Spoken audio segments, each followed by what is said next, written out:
The Lord be with you. And with your spirit. A reading from the Holy Gospel according to Matthew. Glory to you, O Lord. As Jesus was walking by the Sea of Galilee, he saw two brethren, Simon, who is called Peter, and his brother Andrew, casting a net into the sea, and they were fishermen. He said to them, "Come after me, and I will make you fishers of men." At once they left their nets and followed him. He walked along from there and saw two other brothers, James, the son of Zebedee, and his brother John. They were in a boat with their father Zebedee, mending their nets. He called them, and immediately they left their boat and their father and followed him. Dear friends, the Gospel of the Lord. Praise to you, Lord Jesus Christ. Please be seated. Muli magandang umaga po sa inyong lahat. What are beautiful feet? Ano ba ang magandang paa? Yan po yung ginugol ko kagabi in preparation for this homily. At ang lumabas sa internet ay mga picture ng mga bagong pedicured na paa at bagong kuskus na paa, foot spa. At lumabas din ang mga salon kung saan pwede makapagpa-pedicure at makapagpa-foot spa, kasama na yung direksyon, yung presyo at oras ng pagbubukas ng mga salon na yun. Now, my dear friends, there is a booming business for this service. Kasi nga naman, yung salitang beautiful at salitang paa ay mukhang hindi madalas magkatugma. Usually, ang magkatugma ng paa ay dirty. Lalong-lalo na ngayon na may baha everywhere, minsan may alipunga pa yan. But St. Paul, in the first reading, quoting Isaiah, reminded the Romans that the feet of those who announce the good news are beautiful indeed, because they help announce the good news. St. Paul also asked, how can they believe in him whom they have not heard? How can they hear without someone to preach to them? And how can people preach unless they are sent? My dear friends, the readings point out at the core of our Christian life is a constant encounter with Christ. And this encounter is both good and it is a news. And therefore, since it is a news, it's a good news, it is meant to be announced in season and out of season, sa panahon ng masagana o kaya sa panahon ng hikahos, sa panahon ng kalusugan o kaya sa kapanahon ng kapansanan. Surely, we do not get dirty when preaching to those who are already convinced. We do not get dirty when preaching to those who are living a comfortable life.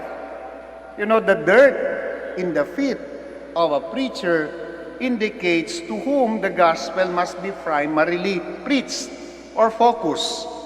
It is to the least, it is to the last, and it is to the lost. The marginalized, yung walang-wala, yung naghihikahos, yung kulang sa buhay, those who have least access. So how can this be? Paano po ito? I can only share to you an example from our Dominican tradition.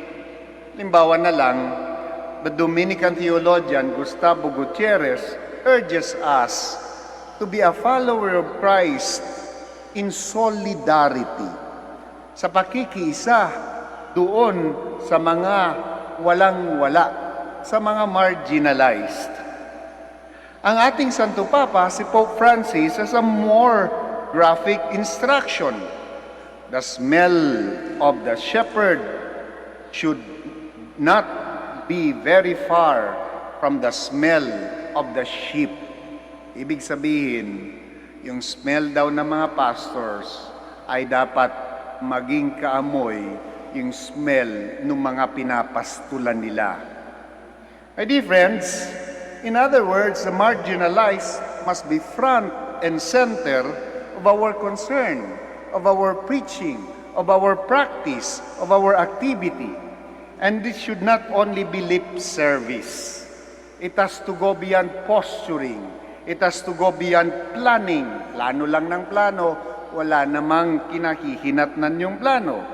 What we are saying is that meron nga po tayong kasabihan dyan, we need to walk the talk. We need to walk the talk when we preach this kind of gospel. To make this more concrete, in our community, halimbawa na lang, last week po, or the previous weeks, we launched the Apo Baket Scholarship Program para sa mga out-of-school youth ng Manaoag. And yesterday, we already interviewed possible scholars. 20 out-of-school youth na gustong mag-aral at makatapos ng technical and vocational at magkaroon ng trabaho pagkatapos. You can see the eagerness in their face and the hope that after getting this training, they will be able to help their family with the work that they're going to have. Maliban po doon, bago magpandemya, meron po kaming yung tinatawag na Nutri-Eskwela ni Maria. It's again a feeding and education program para po doon sa mga marginalized, mga walang access na papalapit ng mag-grade 1. Dangan nga po kasi, hindi naman po talaga pantay-pantay na nagsisimula lahat sa grade 1. May mga nakakaangat na, yung mga naturuan magbilang, mag-English sa bahay. Pagdating sa paaralan, sila na rin po yung mga nakakaangat. Kaya nga, ang nangyayari, yung gap, patuloy pa rin na napapanitili kahit na sa pag-aaral pa. Ngayon pinag-isipan natin kung paano mas mapapaiksi yung gap na yon at yung Nutri-Eskwela ay isa sa mga naging tugon po ng Minor Basilica of Our Lady of the Rosary of Manaoag.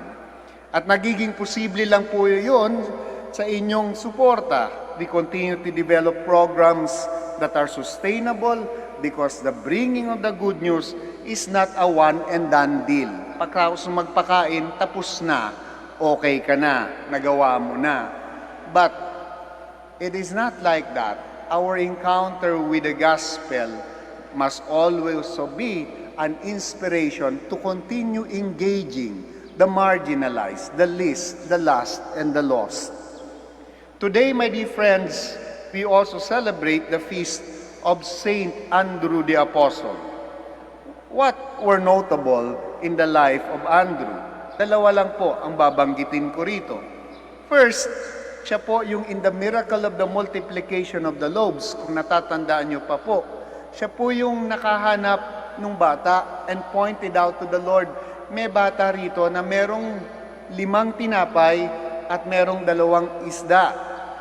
And yet pagkatapos nun, sabi ni Andrew, anong use nitong 5 tinapay at 2 isda? What Andrew saw is the lack, but what the Lord saw is sufficiency. Sapat yan. Andrew saw something good, the beginning. And the Lord completed what Andrew saw through the miracles of the multiplication of the loaves. Perhaps the invitation for us as we celebrate the Feast of Andrew is not to find kung ano yung wala, but to find whatever little in each of us. And from there, miracles can happen. Pangalawa, we need to remember that Andrew is the younger brother of Peter. And although Peter is more popular than Andrew, it was Andrew who brought the good news. It was Andrew who announced to Peter that we have seen the Messiah. Nakita na namin ang Messiah. And he did not simply end the declaration and the proclamation there. What he did was something consequential to the Catholic Church. And he brought Peter to the Lord. The role of Andrew is to discover God, Jesus.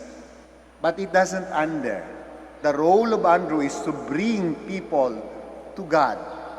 And today, my dear friends, I know very much that you are also experiencing good news because of your encounter with God. But do not stop there. Bring God to other people or bring other people to God.